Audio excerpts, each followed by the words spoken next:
Ladies and gentlemen, welcome to MJR YouTube channel.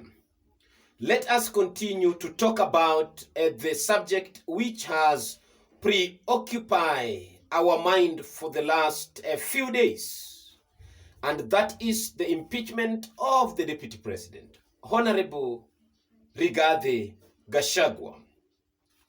And I want to draw your attention and invite you to listen to what Rarieda Member of Parliament, Paul Otiende Amollo, said today in the Senate concerning the process of removal from the office the Deputy President by the way of impeachment. And then later on, I will say something about it and about the entire process. Listen. But let it not be mistaken, Mr. Speaker, as some people have, that the process of impeachment is a criminal trial. When you hear people ask the mover of the motion, do you have any proof? Can you demonstrate? It means they are confusing this process with a criminal process. It is not a criminal process. Mr. Speaker, what we have in impeachment is a halfway house between the whim before 2010 and the beyond reasonable doubt proof in a criminal trial. In the words of Article 50, all you have to show is reason to believe. Reason to believe. What the lawyers would call just a prima facie case. You do not have to demonstrate beyond reasonable doubt. So all the questions that I had my learned friends putting to the mover to prove, to demonstrate, they look good to the public gallery, but they add no value to the test for impeachment. Mr. Speaker, impeachment is like a vote of confidence or a vote of no confidence. Just the same way when you vote the president and the deputy, no one asks you to justify why, because you exercise your discretion. When you lose that confidence, no one should ask you to demonstrate why. That is why it's a political process. Otherwise, it could have been a judicial process or a religious process. Mr. Speaker, it is important to make two distinctions. First, that in this process, you do not have to prove anything beyond reasonable doubt. That's number one. The beyond reasonable doubt can come later when the other processes come in, like the investigative agencies. Number two, Mr. Speaker, in courts, our courts use an adversarial system where you bring all the documents and you are restricted to what you have brought. The process in this house is inquisitorial under Article 145 all the way to 149. And therefore it allows this house to go beyond what the mover has brought or beyond what the other witnesses have brought. And this house has exercised that jurisdiction quite maturely. Mr. Speaker, I want to suggest that the idea of impeachment is one which is legal in process only, legal in process, but political in content and merit. As long as all the legal processes for fair hearing are observed, it is not open to anyone to question the merit in terms of the decision of the National Assembly or this Senate, because the safeguard is in the numbers. That is why before you move it in the National Assembly, you need 117 members. For it to pass, you need at least 2/3. Even in this house, you need 2/3. That is the safeguard. The safeguard is not in the legal technicalities. Mr. Speaker, for that reason, while it looks juicy and it looks very good to the gallery to have that intense cross-examination such as we saw of the mover of the motion, Mr. Speaker, it is irrelevant. It is highly irrelevant, and to the untrained eye, they might think you are achieving much, but you are not achieving much. It must be remembered that the impeachment here is of the Deputy President, not the mover of the motion. So however much you discredit the mover of the motion, you do your client no justice when you do not address the substance of what is moved. Mr. Speaker, allow me to refocus on Article 150. Article 150 makes a very important distinction. And I heard the lawyers of the Deputy President saying that, there's precedent. There is no precedent in our courts in terms of impeachment. There's precedent in terms of removal from office of governors under Article 181. The word used is removal. The word impeachment does not appear in Article 181. But when you come to Article 150, two words are used. You can remove the deputy president first, Mr. Speaker, under 151A, under 151 is removal. To that extent, the question of removal in 151, you can use the same standards in Article 181. But B, it says, or on impeachment. There is no other provision for impeachment, and we have not undertaken impeachment in this country. For that reason, Mr. Speaker, while the wording might look similar, the principles are different.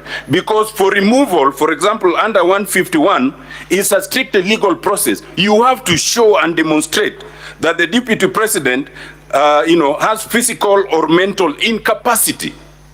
But when it comes to impeachment, it's a different matter. It's more of a political matter. Mr. Speaker, impeachment is a demonstration of impropriety, of unfitness for office, of it's taking political responsibility. Indeed, Mr. Speaker, in a representative democracy, it is the way of unvoting someone you had voted. Otherwise, you would be having a fresh election to decide, should we now remove this person from office? It is too expensive. The fact, Mr. Speaker, that you have 82% in the National Assembly voting for impeachment, and 2/3 if it succeeds in this House, you translate it to the millions that it represents. In the National Assembly, 82% translate to about 42 million out of the 50 million Kenyans. That is a significant number. Mr. Speaker, if this House is equally to vote, you translate it to the equivalent number of people it's representing. It is not a heavy matter. If it was any less, it would have been a decision for a single judge. Mr. Speaker, allow me to address two things, then I sit, in terms of substance. One, you have 11 charges. Then you come to ask yourself, will Geoffrey Rigathi Gachagua survive this whole exercise? The ghost which has come to haunt him on his second year in office as the Deputy President of Kenya. Otiende Amollo outlined some things which might pour cold water on the lingering hope of Deputy Rigathi Gachagua's followers, who thought that yesterday's process would have given life to Rigathi Gachagua's anticipation to survive in the hands and the hooks of the impeachment through the salvation of the Senate. Because yesterday, Senate was in a very critical stage, a stage whereby the legal team of the Deputy President was cross-examine the motion mover. And as Otiende Amollo has put it, in the eye of public gallery, they perform exemplarily. In fact, they mopped the floor with the motion mover. But what does that leaves us with? Otiende Amollo is saying something, that whatever they were doing was that they were doing no good to the client, because it was not a legal process where you need to prove beyond reasonable doubt. It was a political process. In fact, if I may use the right words that Otiende said, that it was legal in process, but political in content and merit. So that the energy and zest that the legal team representing the Deputy President put on cross-examining Mwengi Mutesi was a waste of time, and that it has added very little to the survival of the Deputy President.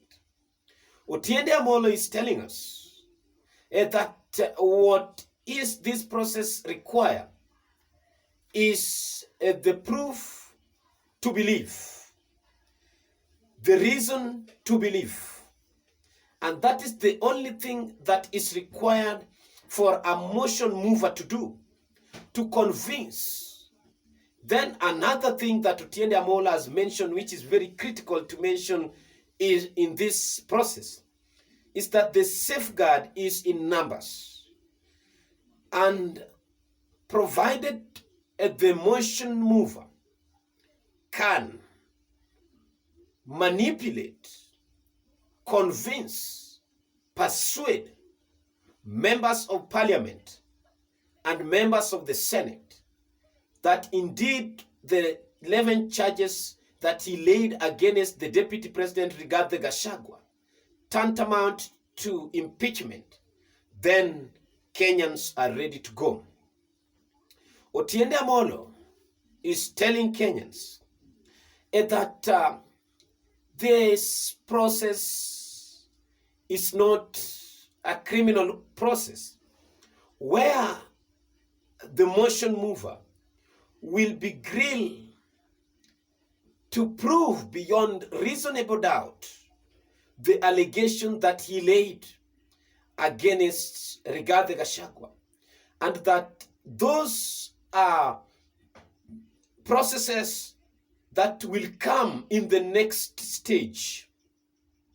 Where does this leave now? The sympathizers of the Deputy President, Kenyans who have thrown their weight behind regarding Gachagua, that he will survive. Does this not kill their hopes and pour cold water in any element of survival for the Deputy President?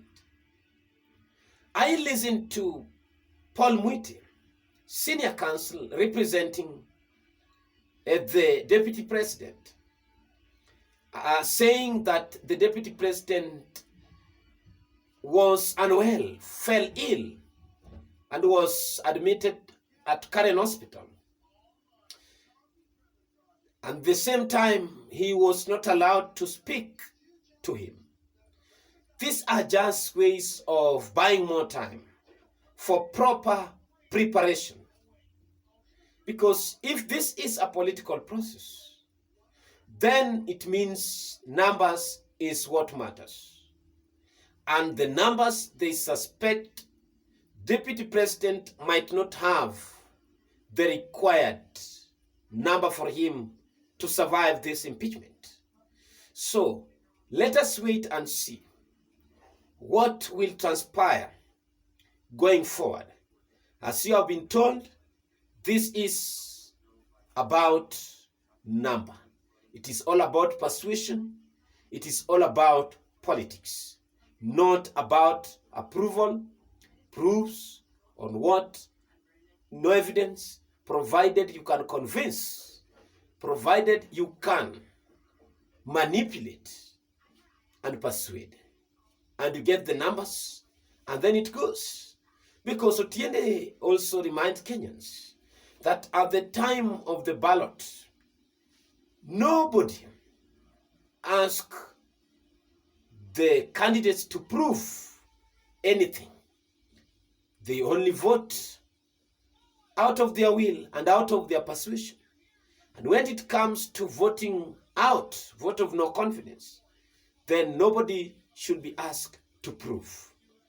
So ladies and gentlemen, it's a matter of give and take. The ball lies on your court.